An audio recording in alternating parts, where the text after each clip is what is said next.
సొసైటీలో తనకంటూ ఒక బ్రాండ్ వాల్యూని డెవలప్ చేసుకున్నటువంటి గ్రూపే ఎస్ఎల్వి గ్రూప్. ఈ గ్రూప్కి సంబంధించి రెసిడెన్షియల్ ప్రాజెక్ట్స్ దగ్గర నుంచి కమర్షియల్ స్పేసెస్ దాకా, ఇండివిజువల్ విలాస్ దగ్గర నుంచి ఇంకా ప్లాట్స్ దాకా, అంటే లేఅవుట్స్ దాకా, ఇలా ఎన్నో ప్రాజెక్ట్స్ని టేకప్ చేసిన ఎస్ఎల్వి గ్రూప్ ఇప్పుడు one of the leading developers in real estate market అనే చెప్పొచ్చు ఆంధ్రప్రదేశ్. ఎస్ఎల్వి గ్రూప్ నుంచి మనం గ్రీన్ మెడోస్ విన్నాము, గ్రీన్ గ్యాండియర్ విన్నాము, SLV grand phase 1, phase 2, phase 3 ఇలా లెక్కలేనని ప్రాజెక్ట్స్ చేస్తున్నటువంటి ఎస్ఎల్వి గ్రూప్ కి సంబంధించి నా అధినేత మనతో ఉన్నారు, పెరుమెత్స శ్రీనివాస్ రాజు గారు. ఆయనతో మాట్లాడదాం. అసలు ఎస్ఎల్వి గ్రూప్ లో హైలైట్స్ ఏంటి, ఏమేమి అప్కమింగ్ ప్రాజెక్ట్స్ ఉన్నాయి, ఇప్పటి వరకు వాళ్ళ జర్నీ ఎలా కొనసాగింది అని ఒక్క మాటలో చెప్పాలంటే ఎస్ఎల్వి బ్రాండ్ యొక్క సక్సెస్ స్టోరీని ఈ వీడియోలో మనం వినబోతున్నాం. సార్ నమస్తే అండి, ఎలా ఉన్నారు సార్? నమస్తే అమ్మా, థ్యాంక్ యూ. సార్, ఇప్పుడు ఎస్ఎల్వి గ్రూప్ రెసిడెన్షియల్ ప్రాజెక్ట్స్ని టేకప్ చేసినప్పుడు మీ మైండ్లో ఏముండింది సార్? అంటే కస్టమర్స్ ట్రస్ట్ కోసం ఫస్ట్ మీ ఇనీషియల్ బేసిక్ జర్నీ ఎలా స్టార్ట్ అయింది సార్ టువర్డ్స్ రెసిడెన్షియల్ ప్రాజెక్ట్స్? యాక్చువల్గా 2000లో మేము వేమూరులో ఒక రెసిడెన్షియల్ బిల్డింగ్ ఒకటి 8 ఫ్లాట్లతో స్టార్ట్ చేసామండి. స్టార్ట్ చేసిన తర్వాత అక్కడి నుంచి మా ఓన్ బిల్డింగ్, అది ఓన్ బిల్డింగ్ తర్వాత ఒక కమర్షియల్ బిల్డింగ్ ఒకటి సొంత ఓన్గా కట్టడం జరిగింది. అది కట్టాక మనం ప్రైవేటు కన్స్ట్రక్షన్లోకి ఎందుకు వెళ్ళకూడదు, రియల్ ఎస్టేట్ కస్టమర్కి సంబంధించిన కన్స్ట్రక్షన్లోకి ఎందుకు వెళ్ళకూడదు అనుకున్నాం. ఫస్ట్ స్టార్టింగే 48 ఫ్లాట్లతోటి కొంతమంది పార్ట్నర్స్తో కలిపి ఎస్ఎల్వి కన్స్ట్రక్షన్స్ అని భీమవరంలో ఒక అపార్ట్మెంట్ కట్టడం జరిగింది. అలాగే దాన్ని కంటిన్యూ చేస్తూ భీమవరంలో 14 ప్రాజెక్టులు కంప్లీట్ చేయడం జరిగింది. భీమవరంలో స్విమ్మింగ్ పూల్ కానీ లేకపోతే ఏదైనా సెల్లార్ ఉన్న బిల్డింగ్లు ఏదైనా ఉన్నాయంటే అపార్ట్మెంట్లు మా ఒక్కడివే ప్రస్తుతానికి. అంటే ఈ మధ్య ఏమైనా కొత్తగా చేశారేమో కానీ లాస్ట్ మేము స్విమ్మింగ్ పూల్ లేకపోతే అలాగే సెల్లార్ ఉన్నది మాదే. అంటే వాటర్ ప్రాబ్లం చాలా ఎక్కువ ఉంది అక్కడికి ఎందుకు వెళ్ళడానికి. అవన్నీ కంప్లీట్ చేశాక మేము 2014లో విజయవాడ రావడం జరిగింది. విజయవాడ రాగానే అంజనీ హైట్స్ అని చెప్పేసి పెర్మనెంట్ సిద్ధార్థ మెడికల్ కాలేజ్ దగ్గర గన్నవరంలో ఈవెన్ చిన్నవటిపల్లి ఆ ఊళ్ళో ఒక 135 ఫ్లాట్స్ తోటి ఒక గేటెడ్ కమ్యూనిటీ ఒకటి స్టార్ట్ చేసాం. వాళ్ళకి చాలా బ్యూటిఫుల్గా ఉంటుంది అక్కడ. దాని తర్వాత వచ్చేటికి అమరావతి గ్రాండ్ 1 అని గుణదల్లో స్టార్ట్ చేసాం. అది కంప్లీట్ చేశాక మళ్ళీ కేసరపల్లిలో మీకు 182 విల్లాస్ తోటి ఒక లైలా గ్రీన్ మెడోస్ అని చెప్పేసి గోగరాజు గంగరాజు గారి స్థానంలో ఒక విల్లాస్ ప్రాజెక్ట్ కంప్లీట్ చేసాం. దాని తర్వాత అమరావతి గ్రాండ్ 2 అని మళ్ళీ ఇక్కడే అరౌండ్ 4 lakhs ఎస్ఎఫ్టీ తోటి 160 ఫ్లాట్స్ తోటి గుణదల్లోనే కంప్లీట్ చేయడం జరిగింది. దాని తర్వాత ఎస్ఎల్వి గ్రీన్ మెడోస్ అని ఏదైతే ఇప్పుడు ఈ విల్లాస్ ఉన్నాయో రామర్పాడు దగ్గర ఉన్న విల్లాస్ ఏదైతే ఉన్నాయో 249 విల్లాస్ ఏదైతే ఉన్నాయో 249 విల్లాస్ ఇక్కడ మనం కంప్లీట్ చేయడం జరుగుతుంది. కంప్లీట్ చేసాం, ఆల్రెడీ ఆక్యుపెన్సీలో ఉంది. ఇందులో టోటల్గా సంబంధించి స్టేట్కి సంబంధించి జ్యుడిషియల్ డిపార్ట్మెంట్స్ నుంచి హైకోర్టు జడ్జెస్ అవ్వచ్చు, లేకపోతే ఐఏఎస్, ఐపీఎస్, ఐఆర్ఎస్ ఆఫీసర్స్ అవ్వచ్చు, క్రీమ్ పీపుల్ ఎవరైతే దగ్గర ఒక 60 మెంబర్స్ దాకా ఇందులో కొనుక్కోవడం కానీ అద్దెకుంటుకోవడం జరిగింది. ఉంది సార్, దాని మీద కూడా ఒక క్వశ్చన్ ఉంది మా దగ్గర, విన్నాం ఆ పాయింట్ కూడా. ఓకే. కానీ సార్ ఒకటి చెప్పండి, ఎస్ఎల్వి అని అంటే సరే ఇందాక నేను ఇంట్రడక్షన్లో చెప్పినట్లుగా రెసిడెన్షియల్ స్పేసెస్, కమర్షియల్ స్పేసెస్ అన్నీ మీరు చేస్తున్నారు. రెసిడెన్షియల్ ప్రాజెక్ట్స్ మీరు టేకప్ చేసి సక్సెస్ఫుల్ అయ్యాక కమర్షియల్ సెగ్మెంట్లోకి ఎంటర్ అవ్వడానికి మీ ఇన్స్పిరేషన్ ఏంటి సార్? కమర్షియల్ సెగ్మెంట్లోకి ఎంటర్ అవ్వడానికి ఏంటంటే ఫస్ట్ ఆంధ్రపత్రిక సైట్ అని చెప్పేసి అక్కడ ఒక ఆయన వచ్చి ఇలాగ మీరు చేయాలని అనడం జరిగింది. గంగరాజు గారి ప్రోద్బలంతో అది చేయడం జరిగింది. తర్వాత నందమూరి కళ్యాణ్ చక్రవర్తి గారు వారి సైట్ కూడా మాకు ఇచ్చి చేయాలని చెప్పడం మేము అడగగానే ఇవ్వటం జరిగింది. అది నందమూరి కళ్యాణ్ చక్రవర్తి మీకు తెలిసే ఉండొచ్చు, కపర్ది థియేటర్ అంటే అది కూడా థియేటర్ డిస్మాంటిల్ చేసి మేము ఆల్రెడీ కట్టేసాం, అయిపోయింది, బిల్డింగ్ అయిపోయింది. అది మేమే చేస్తున్నాం అండి, హోమ్ ల్యాండ్స్ పేరు మీద చేస్తున్నాం. అలాగే తర్వాత ఇక్కడ మన ఇక్కడ పిఎన్బి కమర్షియల్ కాంప్లెక్స్ అని మా నాన్నగారి పేరు మీద ఒక 2 బిల్డింగ్లు ఇక్కడే రామర్పాడు రింగ్ల దగ్గర కడుతున్నాం మేము. ఆల్రెడీ అవి కూడా కంప్లీట్ అయిపోయింది. ధనిక భారత్ కాలేజీకి ఇవ్వడం జరిగింది. అలాగే దాని పక్కనే తుమ్మల కాంప్లెక్స్ అని ఒక 2,20,000 ఎస్ఎఫ్టీ తోటి ఒక కమర్షియల్ బిల్డింగ్ ఒకటి నడుస్తుంది, దగ్గరికి వచ్చింది. అలాగే నిడమానూరులో ఒక బిల్డింగ్ ఆల్రెడీ లాస్ట్ ల్యాబ్కి వచ్చింది, అది కూడా హైవే ఫేసింగ్ ఉంటుంది. ఇవి కమర్షియల్ యాక్టివిటీస్ సంబంధించినవి. అలాగే మీకు ఇంకో 2 కమర్షియల్ బిల్డింగ్స్ ఆల్రెడీ మేము గొల్లపూడిలో ఒకటి తీసుకుని ఉన్నాం, 2.5 ఎకరాలు ఆల్రెడీ మాల్ కోసం. అది తొందరలో అది కూడా పట్టాలెక్కుతుందని అనుకుంటున్నాం. అలాగే తుమ్మలపాలెంలో ఒక కమర్షియల్ స్టార్ట్ చేయడానికి ప్రిపేర్ అయ్యాం. అది కూడా నాకు తెలుసుగా అరౌండ్ నవంబర్ తర్వాత స్టార్ట్ అవుతుందండి. Wonderful sir. అసలు రియల్ ఎస్టేట్ అంటేనే ఎంతో ప్లానింగ్తో కూడుకున్నటువంటి వ్యవహారం కాబట్టి మీరు ఒక లేఅవుట్ డిజైన్ చేసేటప్పుడు కస్టమర్ నీడ్స్ని ఏమేమి ఆలోచిస్తారు సార్? అంటే ఏమేమి కన్సిడర్ చేసి ఒక లేఅవుట్ని ప్లాన్ చేస్తారు? ఏమీ లేదండి, లేఅవుట్స్కి సంబంధించి మేము ఇప్పుడు దగ్గర దగ్గర ఇంచుమించు లేఅవుట్స్ కానీ విల్లాస్ కానీ టోటల్గా స్పీడ్గా స్ప్రెడ్ అవుతున్నాం. అంటే మాకు నిర్మాణూరులో ఇప్పుడు కంప్లీట్ అవుతున్న ప్రాజెక్ట్తో పాటు నిర్మాణూరు ఊరు దాటిన వెంటనే ఒక పెద్ద ప్రాజెక్ట్ తోటి 400 విల్లాస్, అలాగే దగ్గర దగ్గర ఒక 40 ఎకరాలు వేరే లేఅవుట్ కూడా దాని పక్కనే. అలాగే కేసరపల్లి నుంచి ముస్తాబాద్ రోడ్లో పురుషోత్తపట్నం అనే పంచాయతీ పరిధిలోకి వస్తుంది, అక్కడ దగ్గర దగ్గర 150 ఎకరాల లేఅవుట్. దాని పక్కనే మళ్ళీ వెదురుపావులూరుకు వస్తుంది, వెదురుపావులూరులో కూడా దగ్గర దగ్గర ఒక 60 ఎకరాల లేఅవుట్. అలాగే మళ్ళీ మనం ఇటు సైడ్ వెస్ట్ సైడ్కి వెళ్తేటప్పటికి వెస్ట్ సైడ్లో వచ్చేటప్పటికి మీకు తుమ్మలపాలెం అనే ఊర్లో ఫ్రంట్ కమర్షియల్, మధ్యలో రెసిడెన్షియల్ అపార్ట్మెంటు, వెనకాల విల్లాస్, ఆ ప్రాజెక్ట్ ఒకటి.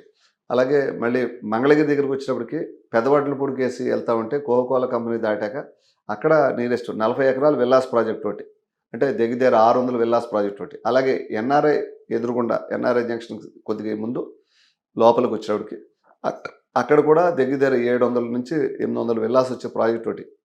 ఇవన్నీ ప్రపోజల్స్ రన్నింగ్లో ఉన్నాయి. ఖచ్చితంగా నాకు తెలుసుగా ఇవన్నీ కూడా తొందరలోనే జరుగుతాయి అనుకుంటున్నాం. అలాగే రేట్లు యాక్చువల్గా కస్టమర్కి సంబంధించి ఇంకెక్కడి నుంచి ఎస్ఎల్విలో ఇప్పుడు దాకా కూడా అలాగే ఉంది, ఇంకెక్కడి నుంచి కూడా అంటే ర్యాపిడ్ స్పీడ్లో రేట్లు పెరుగుతున్నాయని విజయవాడ అందరూ అనుకుంటారు. ఎక్కడ రేట్లు పెరగలేదు, పెరగకుండా ఉండే కాంపిటీషన్ విజయవాడలో ఉంది.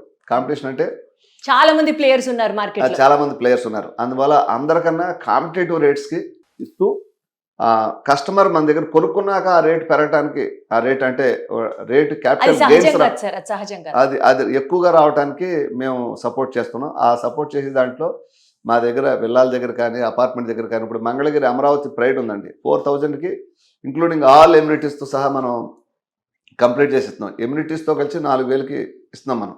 అలాగే ఇప్పుడు లేఅవుట్లో కూడా వచ్చేటప్పటికి ఇప్పుడు ఇటు వచ్చేటప్పటికి 20,000 రూపీస్కే గ్రీన్ ఫీల్డ్ రోడ్డుకి చేర్చి 20,000 రూపీస్కే మేము దగ్గర దగ్గర 150 ఎకరాల్లో ఉన్న లేఅవుట్ ఫ్లాట్లు ఇవ్వడానికి సిద్ధమవుతున్నామండి. అలాగే ఇప్పుడు మంగళగిరిలో వచ్చేటప్పటికి పెదవడ్లపూడిలో 6,000 రూపీస్కే ఎస్ఎఫ్టీ విల్లాస్కి ఇవ్వడానికి ఉంటుంది. అలాగే ఎన్ఆర్ఐ దగ్గర వచ్చేటప్పటికి అది 8,000 ఉంటుంది, ప్రీమియం ఏరియా కాబట్టి అలా ఉంటుంది. అలాగే తుమ్మలపాలెంలో ఉంటుంది, అక్కడ కూడా 6,000 రూపీస్కే విల్లాస్కి ఇవ్వడానికి మన ప్రపోజల్ ఉంది. ఈ ప్రాజెక్టులన్నీ కూడా. అలాగే భవానీపురంలో వచ్చేటప్పటికి మనం ఎస్ఎల్వి ఎలైట్ స్పేసెస్ అని చెప్పేసి చాలా పెద్ద అపార్ట్మెంటు, ఇంచుమించు 4 ఎకరాలు, అంటే దగ్గర దగ్గర 16,000 గజాలతో ఉన్న మేము స్టార్ట్ చేస్తున్నాం. హై రైజు, అది 12 ఫ్లోర్, 2 ఫ్లోర్లు పార్కింగ్, 10 ఫ్లోర్లు పైకి అపార్ట్మెంట్స్ ఉంటాయి. మీకు 250 ఫ్లాట్స్. అది కూడా మీకు రివర్కి బాగా దగ్గరలో ఉంటుంది, రివర్ బాగా కనపడుతుంది. 4 ఫ్లోర్లు దాటిన కాడి నుంచి రివర్ కనపడుతుంది కాబట్టి ఆల్రెడీ స్టార్ట్ అయింది ఆ ప్రాజెక్టు. ఆ స్టార్ట్ అయిన ప్రాజెక్ట్లో ఇవాళ కూడా మీకు చాలా స్పీడ్గా వర్క్ జరుగుతుంది. సేల్ కూడా చాలా స్పీడ్గా ఉంది. వీటిలన్నింటిలో కూడా మేము నెక్స్ట్ ఇయర్ వచ్చేటప్పటికి ఓ రకంగా చెప్పాలంటే ఎక్కువ సైట్లు కానీ, ఎక్కువ బిల్డింగ్లు కానీ, ఓపెన్ స్పేస్లు కానీ అన్నీ చేసేది మా ఎస్ఎల్వి గ్రూప్ అని మేము ఖచ్చితంగా నమ్ముతున్నామండి. చాలా గ్రాండ్గా, చాలా ప్రైడ్తో చెప్తున్నారు. చాలా తక్కువ టైంలో, అంటే స్టార్ట్ చేసిన టైంకి ఎండింగ్ టైంకి మాకున్న డిఫరెన్స్, ప్లాన్ అప్రూవల్స్ అవన్నీ టెక్నికల్గా క్లియర్గా ఉంటాయి. ప్లాన్ అప్రూవల్ నుంచి ఓసీ వచ్చే వరకు ఉన్న డిఫరెన్స్ చూసుకుంటే ఆల్ ఓవర్ ఏపీలో మేము చేసిన ఆ ఓసీ టైం కానీ అప్రూవల్ టైం కానీ మేము చేసిన స్టేజ్లో ఎవరో చేయలేరు, ఇంతకుముందు ఎవరో చేయలేరు, ఇప్పుడు దాకా ఎవరో చేయలేదు, ఇంకెవరో చేయలేరు అని కూడా చెప్పగలను నేను. Never before and never after, it is happening only with SLV. Wonderful sir. Customer scope ఎలా ఉండాలనే ఉద్దేశంతో, అంటే యాక్చువల్గా మీరు సిటీలో చూసుంటారు, 3 బెడ్రూమ్ ఫ్లాట్ కొనుక్కున్న వాళ్ళు కూడా 1 కార్ పార్కింగే ఉంటుంది. కానీ ఇక్కడ 3 బెడ్రూమ్కి 2 కార్ పార్కింగ్లు, 4 బెడ్రూమ్కి వచ్చేటప్పటికి 4 కార్ పార్కింగ్లు, 3 కార్ పార్కింగ్లు ఇవ్వడం జరిగింది. ఈ కార్ పార్కింగ్ కూడా మాకేంటంటే గవర్నమెంట్ రూల్ ప్రకారం 22% పార్కింగ్ అయితే మేము దగ్గర 50% పార్కింగ్ ఏరియా ఇచ్చింది ఓన్లీ మా సంస్థ ఒకటే. నాకు తెలుసుగా ఏపీలో ఇంత పార్కింగ్ ఏరియా ప్రొవిజన్ పెట్టింది. ఎన్ని బిల్డింగ్లు, 1 కాదు 2 కాదు, దగ్గర ఇప్పుడు వరకు కంప్లీట్ చేసిన 5 బిల్డింగ్లు ఉన్నాయి, ఇంక్లూడింగ్ అమరావతి ప్రైడ్ మంగళగిరితో సహా. ఎక్కువ పార్కింగ్ ప్రొవైడ్ చేసింది మేమే అనుకుంటున్నాం ఇప్పుడు. ఆ పార్కింగ్ ప్రొవైడ్ చేయడం వల్ల కూడా కస్టమర్కి, అంటే కారు మా అపార్ట్మెంట్ల దగ్గర తప్ప మీరు ఏ అపార్ట్మెంట్ల దగ్గర చూసినా కార్లు బయట ఉంటూ ఉంటాయి. మా అపార్ట్మెంట్లో ఎప్పుడు కారు బయట ఉంటుంది. కారణం ఏంటంటే నెక్స్ట్ 20 years వరకు అందులో 3-4 కార్లు వచ్చేదాకా కూడా వాళ్ళు పార్కింగ్ బయట పెట్టాల్సిన అవసరం లేదు. ఎంత దూరం ఆలోచించారు సార్ మీరు. సార్ ఇప్పుడు బేసికల్గా గ్రోత్ అనేది ఎస్ఎల్వి గ్రూప్తో సైమల్టేనియస్గా నడుస్తూనే ఉంటుంది. మీరు ఒక ప్రాజెక్ట్ చేసి అది ఫిల్ అయిన తర్వాత మళ్ళీ ఇంకో ప్రాజెక్ట్ మొదలెట్టడం అట్లా కాదు. మీరు కంటిన్యూస్గా అది ప్లాట్స్ కావచ్చు, రెసిడెన్షియల్ స్పేసెస్ కావచ్చు, విల్లాస్ కావచ్చు, మీది వర్క్ ఆన్ గోయింగ్ నడుస్తూనే ఉంటుంది. కాబట్టి జనాలు ఎస్ఎల్వి గ్రూప్ నుంచి ఫర్దర్గా అప్కమింగ్ ఎక్సైటింగ్ ప్రాజెక్ట్స్ ఏం ఎక్స్పెక్ట్ చేయొచ్చు సార్?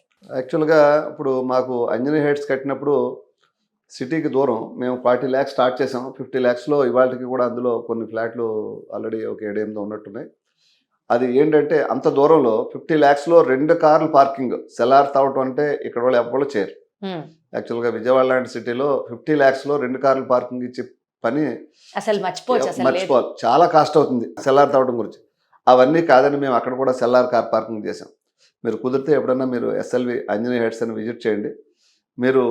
మేము ఏదైతే మీకు 3D వ్యూలో ఇచ్చింది ఏదైతే ఉందో సేమ్ ఖచ్చితంగా ఇవాళకి మీరు గూగుల్లో చూసినా సరే బిల్డింగ్ అలా కనపడుతుంది. అంత బ్యూటిఫుల్గా తయారు చేసాం. అవన్నీ టార్గెట్ పెట్టుకుని కస్టమర్ మా మీద పెట్టుకున్న నమ్మకాన్ని మేము ఖచ్చితంగా కంప్లీట్ చేయడానికి సిద్ధంగా ఉన్నాం. ఇప్పుడు నిడమానూరు దగ్గర ఒక ప్రాజెక్ట్ స్టార్ట్ చేసాం విల్లాసు. అరౌండ్ 6,000 SFT తోటి చాలా హై ఎండ్ ప్రాజెక్ట్ అది. అంటే మినిమం విల్లాస్ ఉన్నాయి, 54 విల్లాస్ సైజ్ అది, 6.5 ఎకరాలు.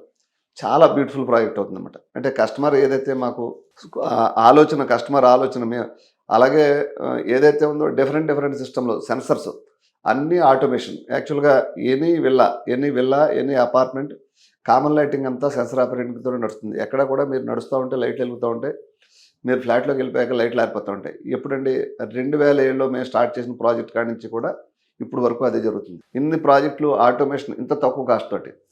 మీకు 2007లో మేము స్టార్ట్ చేసినప్పుడు చైనా నుంచి సెన్సర్లు తీసుకోవాల్సి వచ్చింది. ఇప్పుడు దాన్ని చూసి ఇక్కడ కంపెనీలన్నీ లోకల్ కంపెనీలన్నీ సెన్సర్లు తయారు చేస్తున్నాయి.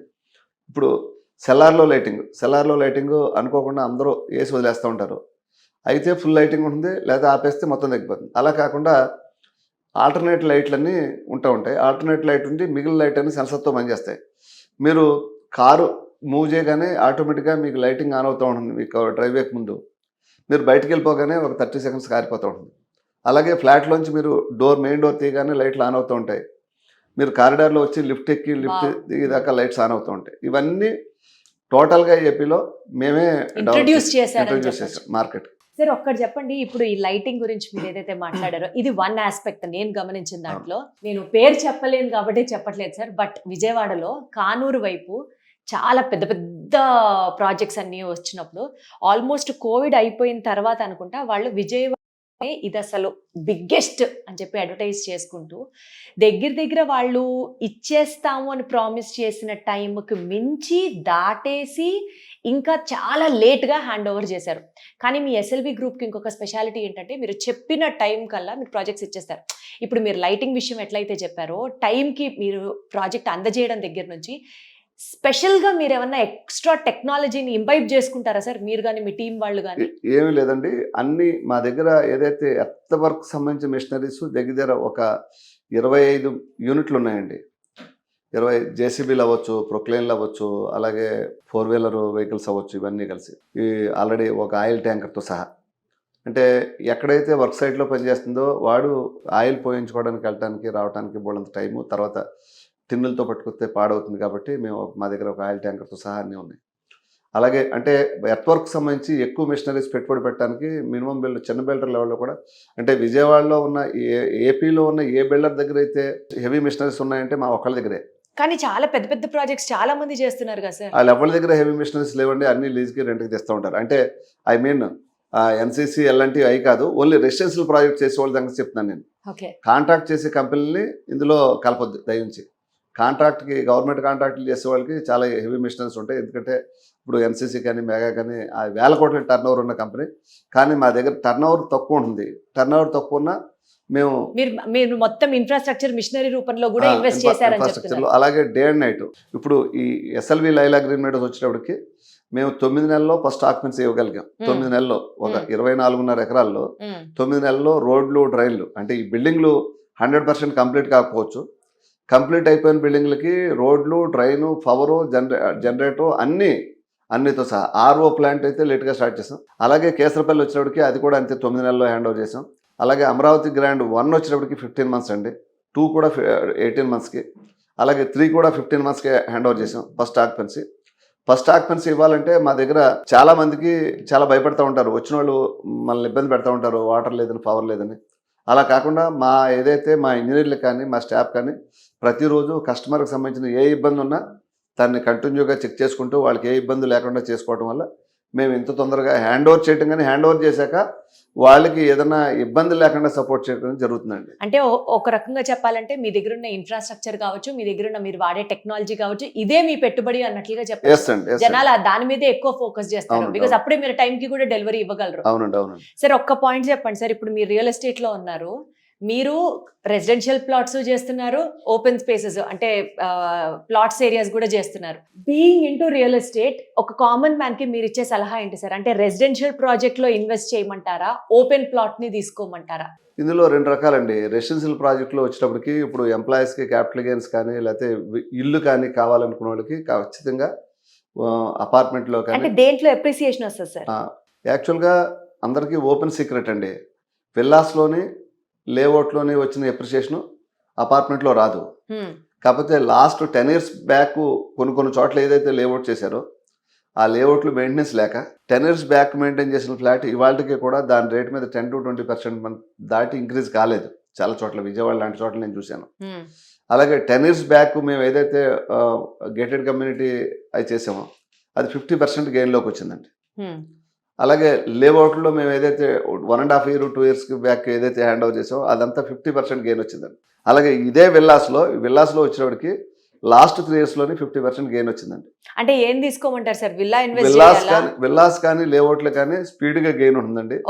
అపార్ట్మెంట్కి వచ్చినప్పటికి అంటే ఆయన డబ్బు సెక్యూరిటీగా ఉండాలి. మినిమం అంటే 1 CR లోపు 1 CR దాంట్లోనే ఆయన పెట్టుబడి ఉంటుంది అనుకుంటే అపార్ట్మెంట్ తప్పదు. అంటే సపోజు ఇక్కడ పిల్లలు ఉన్నారు, సాఫ్ట్వేర్ ఎంప్లాయీస్కి ఇన్కమ్ చాలా ఎక్కువ పోతూ ఉంటుంది. ఇన్కమ్ జనరేషన్ని ట్యాక్స్ రూపంలో గవర్నమెంట్ కట్టాల్సిన దాన్ని ఇంట్రెస్ట్ రూపంలో బర్డెన్ చేయగలిగితే ఇక్కడ రెంట్ వస్తూ ఉంటుంది, ఆయనకి ఇన్కమ్ ట్యాక్స్ కూడా తగ్గుతూ ఉంటుంది. ఆ రకంగా అది బెనిఫిట్ అవుతుంది. అదే విల్లా వచ్చినప్పటికి కొద్దిగా పెట్టుబడి ఎక్కువ ఉంటుంది, అలాగే పెరగడం కూడా అలాగే పెరుగుతుంది. లేదు అలాగే వస్తుంది. ఇప్పుడు విల్లాలో వచ్చినప్పటికి మా దగ్గర వచ్చినప్పటికి 75,000 నుంచి 1,10,000 దాకా రెంట్స్ ఉన్నాయి. అలాగే దాంతోపాటు ఇప్పుడు మా కమర్షియల్ యాక్టివిటీస్లో కూడా మేము ఏం చేసామంటే 5% యానం 5% రెంట్ గ్యారంటీ ఇస్తున్నాం నెక్స్ట్ 3 years వరకు. నెక్స్ట్ 3 years వరకు మా దగ్గర కొన్న ఆస్తి ఎవరైతే ఉన్నారో వాళ్ళందరికీ 5% రెంట్ గ్యారంటీ ఇస్తున్నాం. అలాగే మాకు ఆంధ్రపత్రిక కానీ కళ్యాణ్ చక్రవర్తి దగ్గర 4% రెంట్ గ్యారంటీ ఇస్తున్నాం. ఒక్కొక్క చోట అంటే ఎప్రిషియేషన్ ఎక్కువ ఉన్న చోట ఒకలా ఉంటుంది, ఎప్రిషియేషన్ తక్కువ ఉన్న చోట అలా ఉంటుంది అనమాట. యాక్చువల్గా మేము 2014లో మేము స్టార్ట్ చేసేటప్పటికి శాండ్ వచ్చేటప్పటికి అరౌండ్ 2017 లోపల శాండ్ వచ్చేటప్పటికి ఒక లారీ వచ్చేటప్పటికి దగ్గర 8,000 నుంచి 9,000 కొనేవాళ్ళం అండి. అలాగే బాబు గారు ఈ శాండ్ వాళ్ళు చాలా ఇబ్బంది పడుతున్నారని మా క్రెడాయి నుంచి నారాయణఖేడ్ నుంచి రకరకాల అప్లికేషన్ అంటే రిప్రజెంటేషన్ ఇవ్వటం దాని మీద ఫ్రీ చేశారు. ఫ్రీ చేసినప్పుడు ఒక చిన్న లారీ 2,000కి, పెద్ద లారీ 4,000కి వచ్చేదండి. అదే శాండ్ 50,000 అయింది లాస్ట్ గవర్నమెంట్లో. కారణం ఏంటంటే ఆయన ఇసుకని రేటు అనవసరంగా ఇది ఇర్రెగ్యులర్గా యూజ్ చేస్తున్నారు అనే ఉద్దేశంతో పాత గవర్నమెంట్లో చేయడం జరిగింది. మేము చాలా ఇబ్బంది పడ్డాం. ఈ రియల్ ఎస్టేట్ సెక్టార్లో ఏంటంటే మాకు ఒక రకంగా చెప్పాలంటే క్యాపిటల్ కృష్ణా గుంటూరు జిల్లాలకి ఆయన ఒక హీరో. అంటే మేము ఆయన కోసం ఎన్ని మొక్కుంటే అంటే ఇక్కడి నుంచి కాలినడకని తిరుపతి వెళ్ళటానికి మీకు ప్రతిరోజు 5 kilometers చాలా ఈజీగా నడవగలదండి. 5 kilometers నడిచాక 6వ kilometer తర్వాత ప్రతి నిమిషం మాకు ఆ భగవంతుడు ప్రత్యక్షం అయ్యేవాడు. రోజు 35 to 40 kilometers జర్నీ చేస్తూ అరికాల నొప్పులని తలుచుకుంటూ కూడా చాలా సంతోషంగా ఉంది సార్. అంటే ప్లాట్లు ప్రాజెక్టులు చేయడమే కాదు, కార్పొరేట్ సోషల్ రెస్పాన్సిబిలిటీలో మీ వంతు భాగంగా బోలెడు మందికి మీరు భోజనం పెట్టగలుగుతున్నారు, ఉపాధి కల్పించగలుగుతున్నారు. అది కూడా చాలా అద్భుతం కదా. ఈ పుణ్యం అంతా కూడా ఎస్ఎల్వి గ్రూప్కే వస్తుంది. లేదండి, ఇంకా ఇదే కాదు, ఇంకా మేము యాక్చువల్గా ఏంటంటే 50% మా వ్యాపారాల్లో వచ్చే ప్రాఫిట్లో 50% సిఎస్ఆర్ యాక్టివిటీకి ఖర్చు పెట్టడానికి మేము ప్రిపేర్ అయి ఉన్నాం. అలాగే లాస్ట్ ఇయర్ నుంచి ఆ ప్రపోజల్ తోటి ముందుకెళ్తున్నాం. లాస్ట్ ఇయర్ మీకు ఈ సీసీ కెమెరాకి సంబంధించింది, విజయవాడకు సంబంధించింది ఆల్ ఓవర్ ఇండియాలో గవర్నమెంట్, సెంట్రల్ గవర్నమెంట్ నుంచి మంచి ప్రైజ్ ఒకటి కమిషనర్ గారు తీసుకున్నారు. ఆ సీసీ కెమెరాస్ పెట్టడం వల్లే ఆయనకి మంచి అవార్డు వచ్చింది. అవార్డు రావడానికి మేము కూడా ఒక కారణం. మేము దానికి 20 లక్షల రూపాయలు ఫస్ట్ డొనేషను కమిషనర్ గారు అడగగానే మేము ఫస్ట్ డొనేషన్, పెద్ద డొనేషను సీసీ కెమెరాస్ సంబంధించి స్టేట్ మొత్తం మీద పెద్ద డొనేషన్ మేమే ఇచ్చే 20 లక్షలు. Super sir. అలాగే దాంతోపాటు మీకు హీల్ ఫౌండేషన్ ఉంది, మాకు ప్రతి సంవత్సరం 10 అవును. lakhs హీల్ ఫౌండేషన్కి ఇస్తూ ఉంటాం.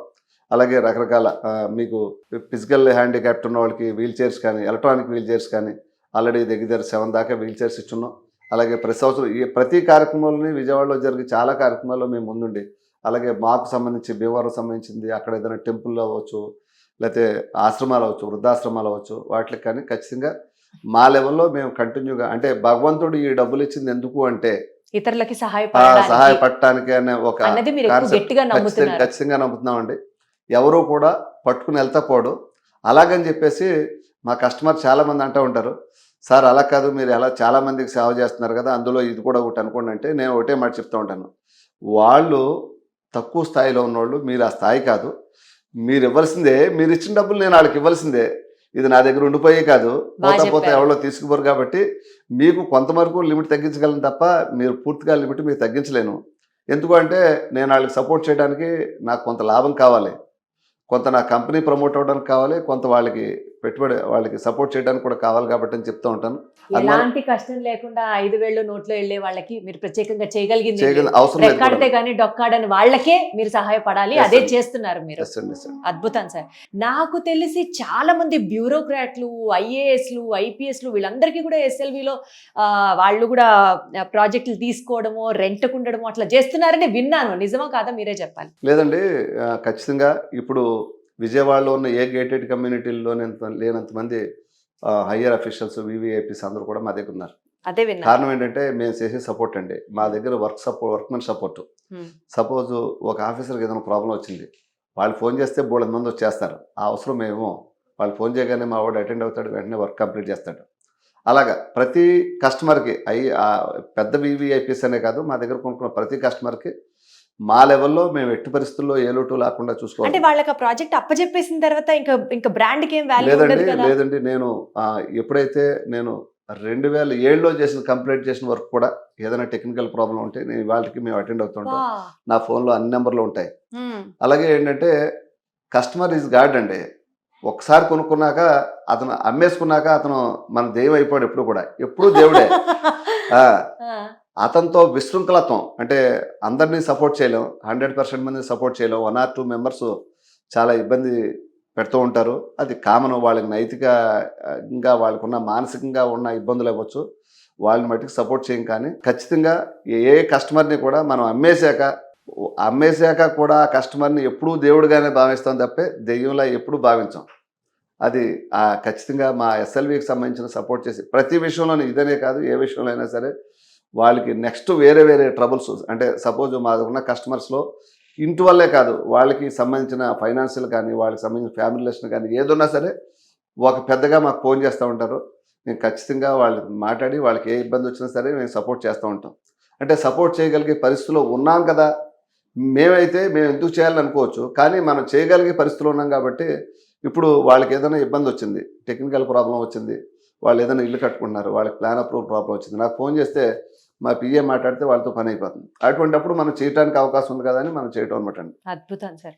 అంటే ఏదో మనం ప్లాట్లు వేసామా, ప్రాజెక్టులు టేకప్ చేసామా, అమ్మేసామా అని కాదు, అది స్టార్ట్ చేసిన ఫస్ట్ ప్రాజెక్ట్ నుంచి ఇవాల్టి వరకు ప్రతి ఒక్కరికి ఇంకా ఏదైనా సమస్య వస్తే టెక్నికల్గా ఆ ప్రాజెక్ట్కి సంబంధించి still they are always there to respond, answer and help the customer. Maybe ఇదే క్వాలిటీ ఏమో ఇవాల్టికి మార్కెట్లో 10 మంది రియల్ ఎస్టేటర్స్ ఉన్నా సరే వాళ్ళకంటూ ఒక ప్రత్యేకమైన గుర్తింపు రావడానికి, ఆ వచ్చిన గుర్తింపుని కొనసాగించడానికి కూడా అదే ఒక మెయిన్ క్వాలిటీగా కనిపిస్తుంది. Sir, beat your CSR activities or be it your dedication or be it your support you give to your customer, అన్నీ కలిపి ఇవాళ ఎస్ఎల్వి అంటే చెప్పాను కదా సార్, ఒక 10లో 1 కాదు, అదొక బ్రాండ్గా ఎమర్జ్ అవుతుంది అన్నది అర్థమవుతుంది. Thank you so much sir. మీకు ఇలాగే పవర్ ఉండాలని, ఇంకా చాలా మందికి మీరు సహాయం చేయాలని, ఎస్ఎల్వి ఇంకా పైకి రావాలని మనస్ఫూర్తిగా కోరుకుంటూ wonderful talking to you sir. Thank you.